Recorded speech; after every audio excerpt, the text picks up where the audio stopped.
Assalamualaikum. I Risa Begum from Gojar Choki class 4th subject EVS topic flying high. Dear students, मैंने आपको पहले भी बोला flying high यानी बर्ड्स, हम बर्ड्स के बारे में पढ़ रहे थे और हमने बहुत सारे बर्ड्स के बारे में अपनी लेसन में पढ़ा, जैसे कि पीकॉक के बारे में, पैरोट, क्रो, सवन, पिजन, बुलबुल। हमने बहुत सारे बर्ड्स के बारे में पढ़ा। मैंने आपको बताया भी कि किस बर्ड का, किस परिंदे का गुज़ा क्या है, ये आपको याद होगा। अब हम थोड़ा आगे जाते हैं। यहाँ पे हमसे पूछा जाता है, now go outside and look for birds on trees, in water, on the ground, in around bushes. How birds could you see? Name of the birds. देखिए बच्चों, यहाँ पे हमसे पूछा जाता है कि आप हमें बताइए कि पानी में कौन से जानवर रहते हैं, दरख्तों के ऊपर कौन से होते हैं, ग्राउंड पे कौन से होते हैं, हमारे घरों में कौन से होते हैं, फ्लाई कौन कौन सा जानवर करता है। क्या आपने कभी किसी जानवर को देखा? हमने देखा है सवान। सबसे पहले मैं सवान लिखती हूँ SWAN, सवान। बच्चों, जब हम देखें in water, on the tree, in the ground, in the house, flying, ये बच्चों पानी में होता है ये सवान। ये देखिए, तभी से मैंने इन द वाटर को टिक मारा, ये पानी में होता है। उसके बाद दूसरे जानवर का नाम हम लिखेंगे पैरोट, PARROT, पैरोट। पैरोट जो होता है ये दरख्तों के ऊपर होता है, ऑन द ट्री, इसलिए हम इसी के नीचे टिक देंगे ऑन द ट्री। उसके बाद हम लिखते हैं पीकॉक, मोर जिसको हम बोलते हैं। पीकॉक होता है ग्राउंड पे ही या जमीन पे ही इधर उधर घूमता है, ऑन द ग्राउंड। ये देखिए मैंने इसको टिक दिया।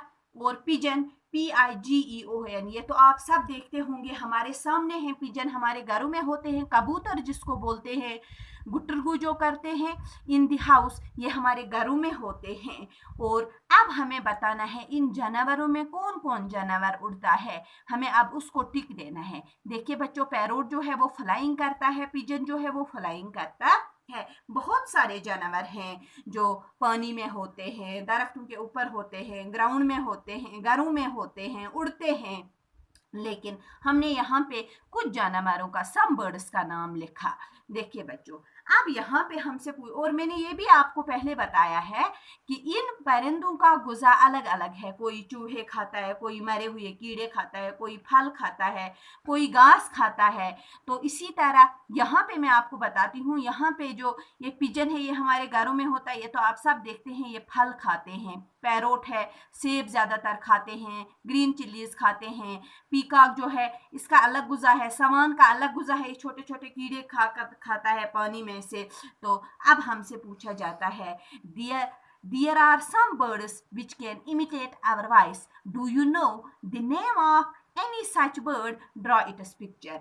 अब कुछ जानवर ऐसे हैं हमारी इस कायनात में, हमारी इस दुनिया में कुछ जानवर ऐसे हैं जो हमारी ज़ुबान को समझते हैं, जो हमारी वॉइस को इमिटेट यानी कि हमारी ज़ुबान को समझते हैं, हमारी नकल करते हैं। कुछ जानवर ऐसे हैं। देखिए बच्चों, यहाँ पे मैंने एक जानवर की शक्ल बनाई है, ये है, इसको बोलते हैं हिल मैना। मैंने तो इसी का नाम ज़्यादा सुना है क्योंकि ये ज़्यादा नकल करता है इंसान की। ये देखिए, हिल मैना हो गई, पहाड़ी मीना जिसको हम बोलते हैं hill myna. Imitate the human voice, it has been claimed that the hill myna is the best talking bird and the best mimic in the world. यानी कि ये दुनिया का वो जानवर है, दुनिया में ये वो जानवर है जो इंसान की ज़्यादा अच्छी नकल करता है, इंसान की ज़्यादा आवाज़ समझता है। तो मैंने इसकी शक्ल भी आपको बताई। बाकी शुक्रिया।